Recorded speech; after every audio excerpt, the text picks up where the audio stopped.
What's up, everybody? It's your boy Stevie the Black, STEVEE, the Black. I'm back, and I'm here to give you my Eagles and Lions predictions video. I know I'm a day late, but yesterday, man, I got off work and I was just so tired. I tried to do it, I just couldn't do it. I didn't have the energy to do it. Quite frankly, I really got the energy to do it today. But maybe that's not because of work. Maybe it's just because of the Eagles in general, right? I just don't have the energy to do it, you know? It's so sad. So sad. Um but that's what this team does to me, you know? Just heartbreak and misery and pain and so on and so forth. But anyway, I don't really have a predictions video because if you saw my last video, then you know I already predicted that the Lions are going to beat the Philadelphia Eagles this weekend. I believe that 100%. If the Eagles win, sure, okay, whatever. They beat the Lions, so what? They're two bad teams playing against each other. But if the Lions beat the Eagles, which I totally expect, then it will just, again, it won't do nothing. Eagles have broken my heart enough, you know? Why let them continue that? Anyway, but the reason I'm here is just my thoughts on the Eagles themselves, really, because the Eagles, or more importantly, Jeffrey Lurie, is turning this organization upside down for the worse. I used to believe that Jeffrey Lurie is one of the best owners in the National Football League. That he didn't interfere. That he didn't get in the team's way of success. That he let the team be. You know. But I saw something on Twitter from Darius. Y'all might know him, another fellow Eagle YouTuber, or he does more Twitter now. But um, he says that, and it might be some truth in it, that ever since the Chip Kelly fiasco in 2015 and all that happened, that Jeffrey Lurie might have inserted himself more into the team than he previously did. And while good came of it, you know, 3 straight years to the playoffs, a Super Bowl championship, 2 division titles, a lot of bad has come with it too. The team not looking good, not having a good coach. I mean, you let Doug Peterson go. Doug Peters Doug Peterson wanted to get fired. Let's get that out the way. He wanted to leave, right?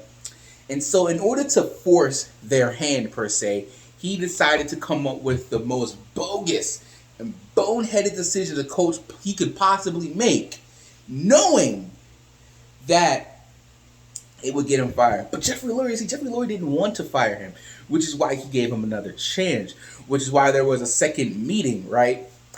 And Doug came back with the same thing, and he was like, all right, well, I'm going to have to let you go. He saw firsthand Doug was out of it by the end of that year. And you look at Nick Sirianni when he first got hired, smiles and rainbows, to now he looks so depressed. He looks different. He looked like he looks like the life has literally been sucked out of him, to the point where yesterday he was talking about flowers and how the Eagles were flowers, and how, you know, if you just water and soil, these things take time, but eventually they bloom and blossom, and everyone's getting on them about it. And I was like, flowers? We talking about flowers, not practice. We talk about flowers. Um, I don't hate Nick Sirianni, and quite frankly, honest, I don't really blame him anymore. He was put into an unwinnable situation, as was Jalen Hurts, because I truly do believe that Jeffrey Lurie does not want Jalen Hurts to be the guy. He set him up to fail, and that's a shame because I really love Jalen Hurts, but I love his intangibles. I love his leadership. He says all the right things, as does Nick Sirianni, except for flowers and stuff. But he just can't execute, man. He's just not good. He's not. He let's be honest, man. He's not good at all until it's garbage time, and then that's when he wants to show up, right? I've said this many, many times, but I've only seen the Eagles be a great team one time, and it resulted in a Super Bowl championship. But the other 10 years of being a fan, they were either garbage like they are now, or they were trash, or they were average. Sorry. And so, again, football, sports in general, they're supposed to take your mind off the real world and your problems, to get away for a couple of hours and just get away from it all. But when you're a fan of Philadelphia sports, whether it be Eagles, Sixers, Flyers, or Phillies, man, let's just be honest. Your life gets worse, doesn't get better. Um,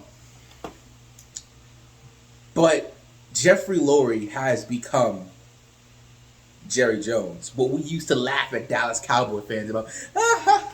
You see Jerry Jones? Jerry Jones is so terrible. But at least Jerry Jones, in all his craziness and stupidness, is not. Well, I can't say stupid. He's a smart man. He's a. He's built a very, very talented roster over there in Dallas, right? And although at the end of the day he wants the credit, and people are like, "Why would you do this and do that?" The team he has is right now is very top notch, one of the top teams in the league. And for years, people said you need to get rid of Jason Garrett, and he just wouldn't do it. Jason Garrett was his guy, until finally he was like, "Jason, I gotta let you go. I gotta let you go. Gotta let you go." And Jeffrey Lurie's Jason Garrett is Howie Roseman, because Howie Roseman, his decision making, his drafting, it's tearing this team down. He's had how many coaches? He had Andy Reid toward the end of his career. He had Chip Kelly. He had Doug Peterson. And now he has Nick Sirianni. Although the last two, maybe even the last three, I believe was a decision from him and what's that man's name? From him and Jeffrey Lurie. And you see the problems that it's causing, and you see the team where we're at now. And I don't know what's going on through Jeffrey Lurie's head. I don't know if he expected this or not. I don't know, because if it is, well then I guess you're a genius. Maybe he wanted the top spots of the draft. I don't know. Or maybe, because I don't know what it's going to take to get rid of Howie Roseman. I don't know what it's going to take to tell Jeffrey Lurie to back off, because he's partially the reason why they don't run the ball. I gave you the two examples against both of 2019, against Green Bay and against Buffalo. We ran the ball very well, had over 150 plus yards in both those games, won those games. And Jeffrey Lurie said to Doug Peterson, "Stop running the ball. I want a high-powered offense." And now look at us. How did we go? We've had tons of talented running backs, from Deuce to Westbrook to Shady, and now Miles Sanders. And we refuse to use him. It boggles the mind. Truly, truly does. The Eagles are a very talented team. Not as talented as the Dallas Cowboys per se, but if they were playing at their fullest potential, they'd probably be a top 15 team in the NFL, you know?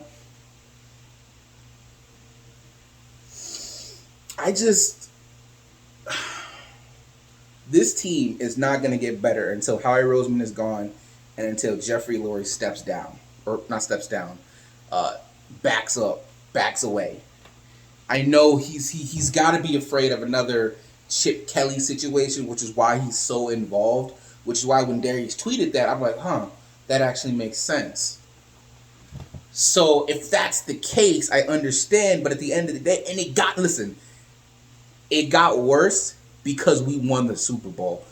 it got worse because Howie's like, look what I did. I put together a Super Bowl winning team.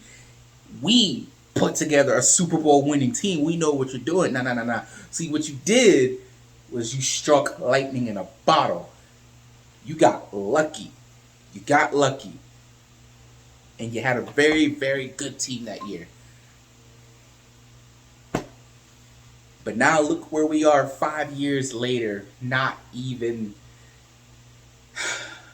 And we are a shell of that Super Bowl self, of that team, of that glorious moment. And it's not going to get better until these things happen. And I don't know if they're going to happen ever. I don't know if Jeffrey Lurie's going to back off. I don't know if he's going to let Howie Roseman go. I don't know. Because of those things, ladies and gentlemen, I got news for you.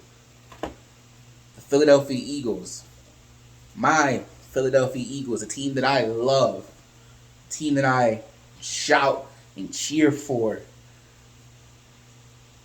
they're going to suck.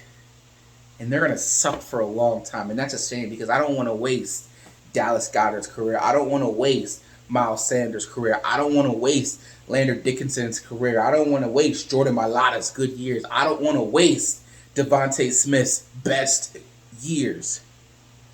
Because, ladies and gentlemen, we're trash. We suck. And it's going to last a long time. And I know what you're thinking. You're hearing the news of maybe we can trade the 3 first-round picks for Aaron Rodgers or Russell Wilson. Maybe. No. Because, see, we're not a Russell Wilson or an Aaron Rodgers away from getting back to the promised land. We're just not. There are too many things that need to be fixed on this team.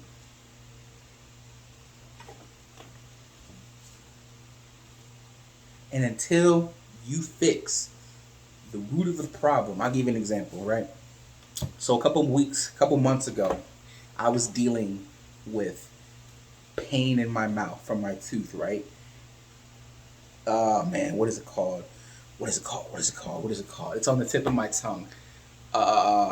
Wisdom teeth, right? My wisdom teeth had gotten out of hand. It was causing me pain, so much so that I cried a couple times. Kept me up at night, right? Couldn't get no sleep. And I was taking medicine, and the pain would go away, but then the pain would always come back.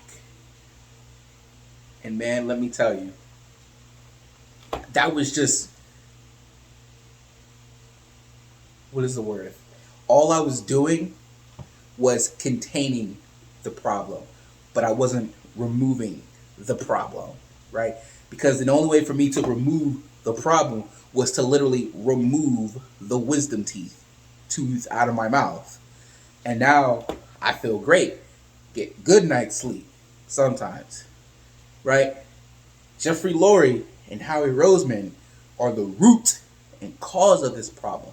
And until they get removed, we're not going anywhere. We're not going up. We're going down. We're going down. And as for Jalen Hurts, I really wanted him to be the guy. And I know, listen, man, at this point, we got to stop saying, oh, this is his 11th start, this is his 12th start, this is his 16th start. Look, man, at a certain point, he is what he is, man. He is what he is. And he's just an average guy who needs a lot of help, you know? Nick Foles was a guy that needed a lot of help, but at the end of the day, what he was clutch. You know he could make the throw when he needed to make it. And Jalen Hurts, while he has the leadership and he has the head and the mindset and determination and the will, he just doesn't have the ability. And while Nick Foles didn't have that quote-unquote ability, he had moments. And his moments are what brought us our greatest moments, which is why he was such a great, underrated quarterback. He doesn't deserve to be the third string on the Chicago Bears. He deserves better than that. And we turned our backs on him for Carson. And Carson's out there in Indy, and there's some hiccups, but they looking good. They doing their thing right now. They looking good. I watched that game on Sunday night, man, and I just,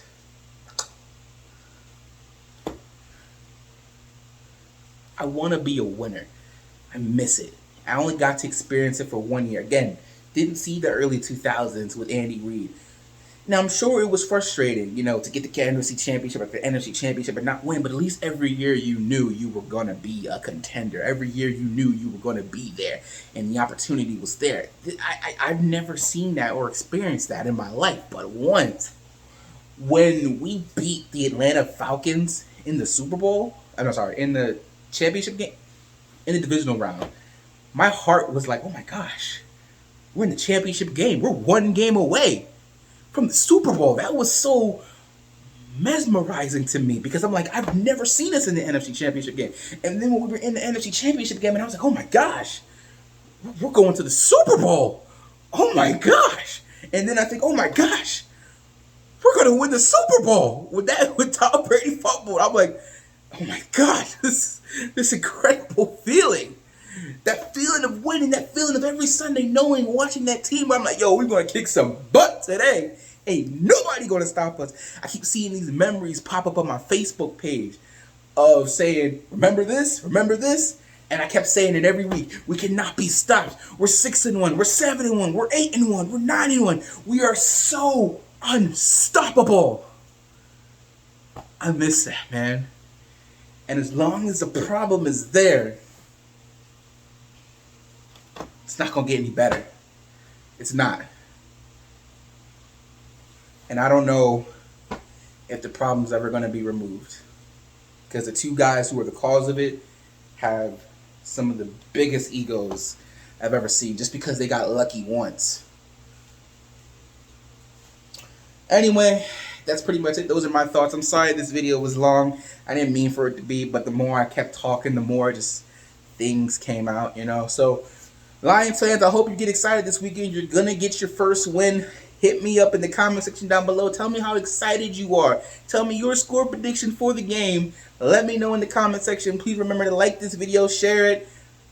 Please remember, I'm trying to make this my full-time job.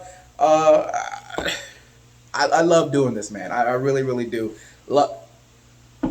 It's much misery. Trust me, if it was any other team, if I was a fan of any other team, I probably couldn't do this. But one thing about Philly, Sixers, Eagles, what don't matter. Always something to talk about, bro. Always something to talk about. So, that's it, y'all. Until next time. And if you're not down with that, I've just got 3 words for you. Fly, Eagles, fly. And I'll see you next time. Peace.